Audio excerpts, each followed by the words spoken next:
Welcome back to Braintree Today. I'm Martha Konstandinidis and you're watching BCAM TV. Now we'll be getting into our latest stories from the week.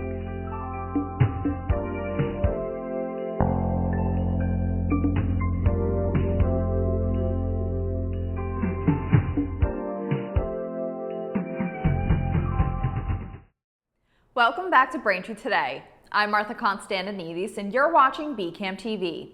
Now we'll be getting into our latest stories from the week.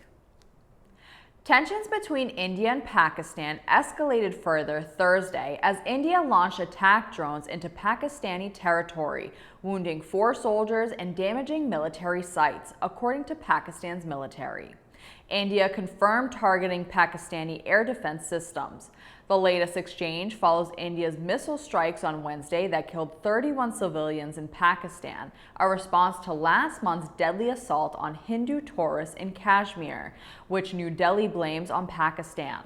With both nations trading heavy fire across the Kashmir frontier and thousands of civilians displaced on both sides, Pakistani officials say they've downed 25 drones and warn that retaliation is imminent, raising fears of further escalation between the nuclear-armed neighbors. In yet another incident involving the aircraft carrier USS Harry Truman, another FA-18 Hornet jet has fallen off of its deck. On Tuesday, the jet was landing on the carrier, which is located in the Red Sea. The jet's tail hook failed to catch the landing wire, and the jet continued to travel off of the carrier into the sea. Both crew members ejected safely. A week ago, another FA Hornet rolled off the deck of the Truman as it was being towed by a tractor. A third fighter jet from the Truman was shot down accidentally over the Red Sea in December by another Navy warship, the USS Gettysburg, in an incident that triggered concerns about communications among warships and fighter jets in the region.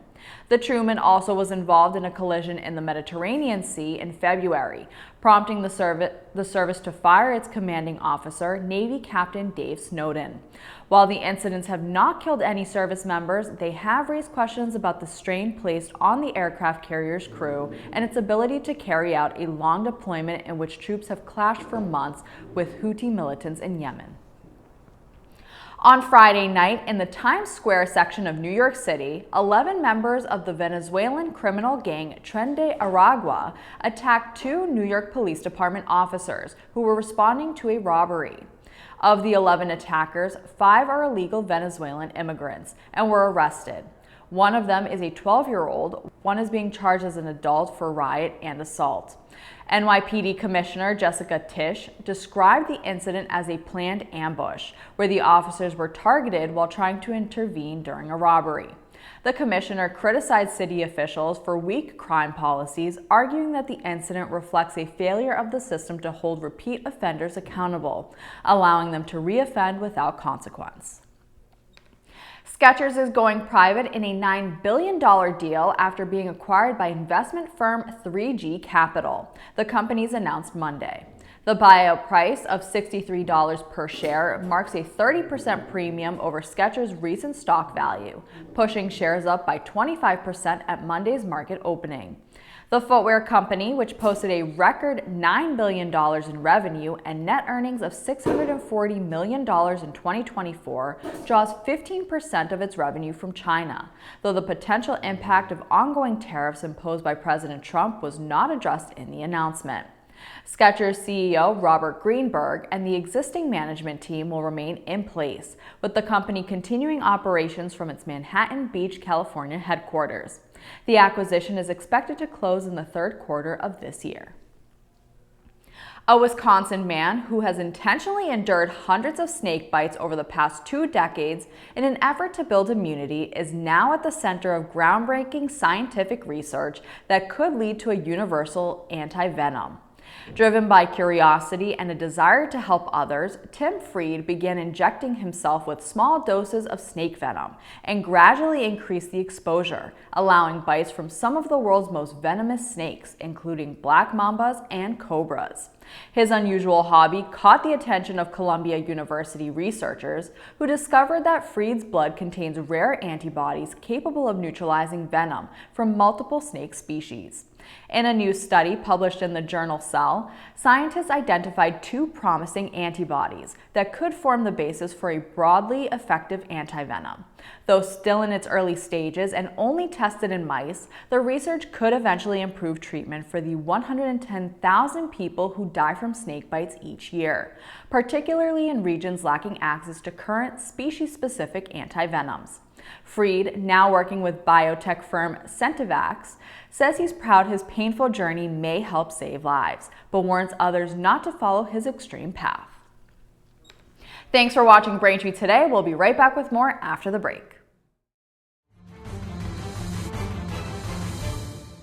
Hi, I'm Tom Lyons, a retired captain from the Quincy Fire Department and the author of the book Fighting Fire, A Proactive Approach. Cooking is the leading cause of home fires.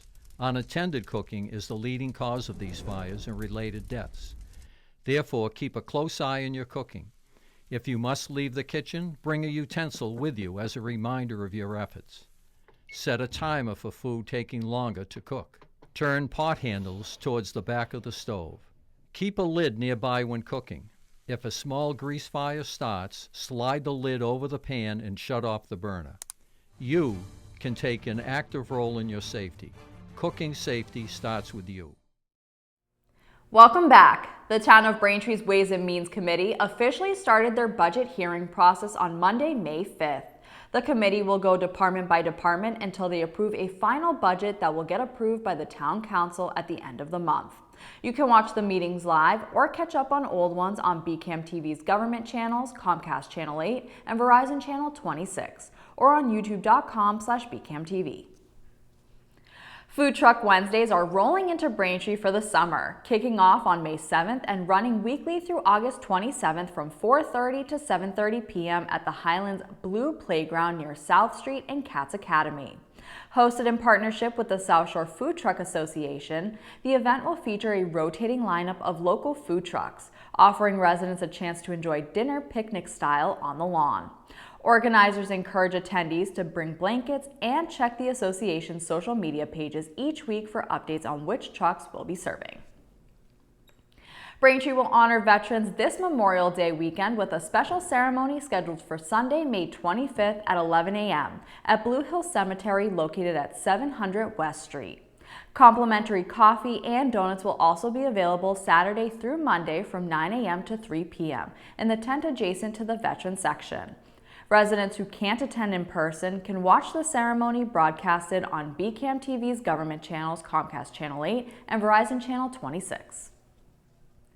Braintree's Blue Bag program is returning for its 2nd year, and Mayor Joyce is inviting residents to help keep the town clean. Residents can participate by picking up a blue bag at the mayor's office, filling it with litter collected from anywhere in town, and leaving it securely tied near the curb. After notifying the mayor's office about the location, the Department of Public Works will come by to pick it up. For more information or to get involved, contact the mayor's office at 781-794-8000. The Braintree Senior Center is offering a full slate of weekly programs and special events for residents 60 years and older. Weekly offerings include spa day by appointment, daily fitness classes, game day on Tuesdays, the Asian Outreach Group on Wednesdays, and movie days on Fridays. Special one-day events include a Mother's Day Queen Elizabeth II presentation on May 12th at 12:30 p.m., a reverse mortgage education workshop on May 14th at 1:30 p.m., and Learn to Play Pool on May 15th at 12:30 p.m. All programs take place at the Braintree Senior Center, and you can call them to sign up at 781-848-1963. If you're receiving or will receive a pension from Braintree, the Braintree Retirement Board will conduct a public hearing on Thursday, May 22nd at 4:15 p.m. at 74 Pond Street on the 2nd floor.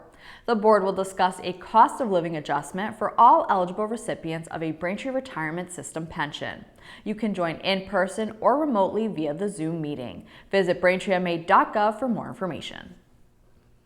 Thank you for watching Braintree today on BCAM TV. We'll be right back with more stories in the area.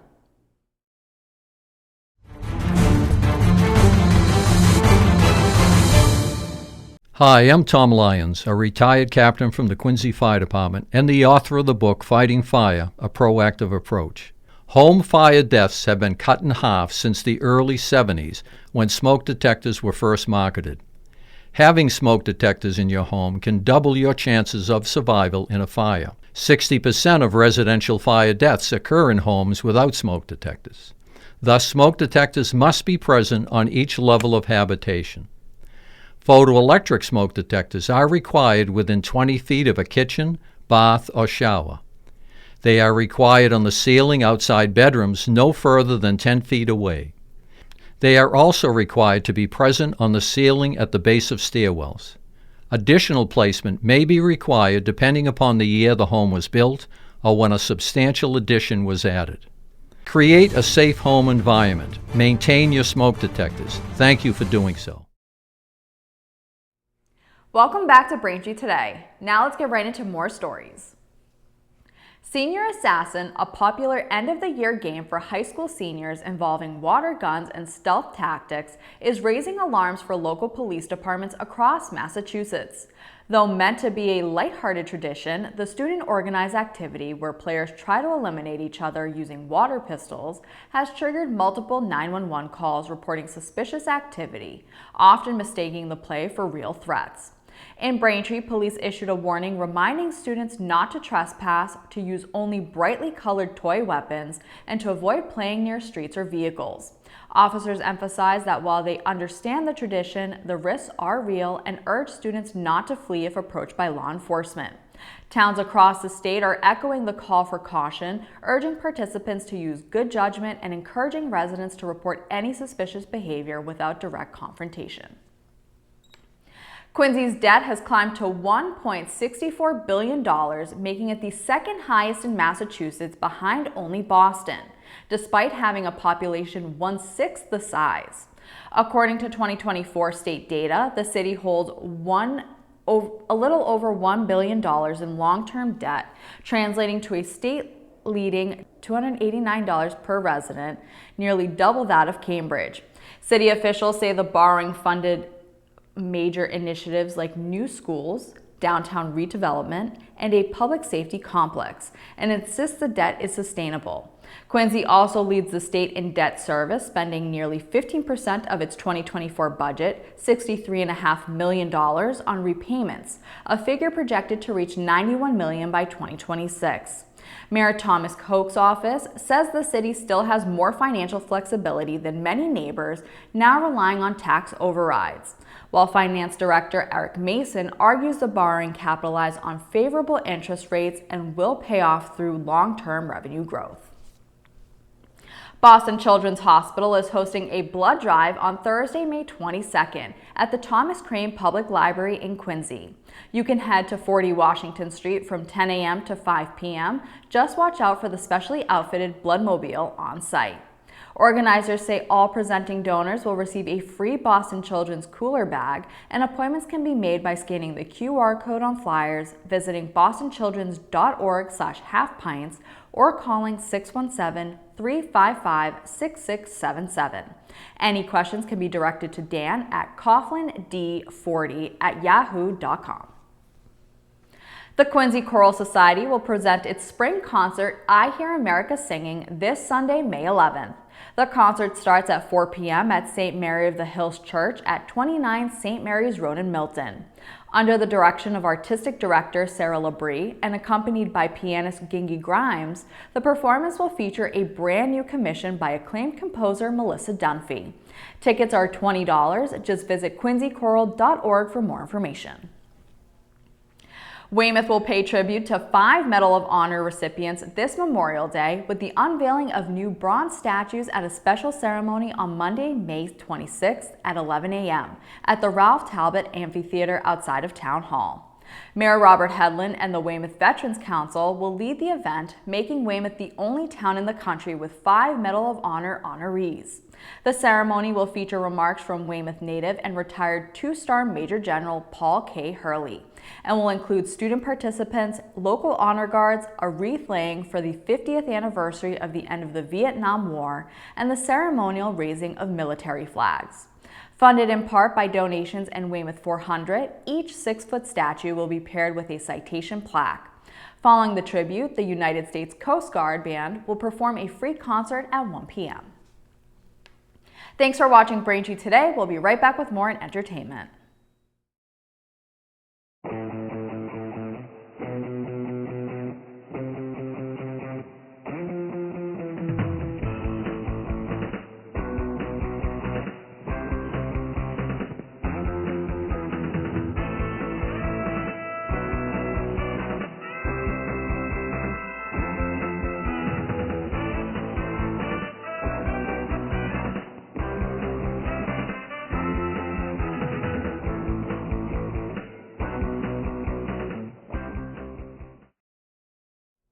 Welcome back to Braintree today. Now, this weekend in entertainment, we have 3 recommendations for you to watch. First, Conclave follows Cardinal Lawrence, who has one of the world's most secretive and ancient jobs, participating in the selection of a new pope. Surrounded by powerful religious leaders in the halls of the Vatican, he soon uncovers a trail of deep secrets that could shake the very foundation of the Roman Catholic Church. The film stars Ralph Fiennes and Stanley Tucci. You can watch Conclave now on Amazon Prime Video. Up next, Another Simple Favor follows Stephanie Smothers, who agrees to travel to Italy to be the maid of honor for the devious and cunning Emily Nelson. However, she soon suspects Emily's goodwill is part of an elaborate plan for revenge. The film stars Anna Kendrick and Blake Lively. You can watch Another Simple Favor now on Amazon Prime Video. And finally, The Four Seasons is a mini-series that follows 3 suburban couples who vacation together each season. But tensions arise when one couple splits up and the husband brings a much younger woman on the trip. The series stars Tina Fey and Steve Carell. You can watch The Four Seasons now on Netflix. That'll do it for news today. Remember, if you're a customer of Verizon, you can watch BCam TV in high definition on channel 2128. You can also now see us in high definition on Comcast on channel 1073. I'm Martha Konstandinidis, and thank you for watching Braintree today on BCam TV. We'll see you next time.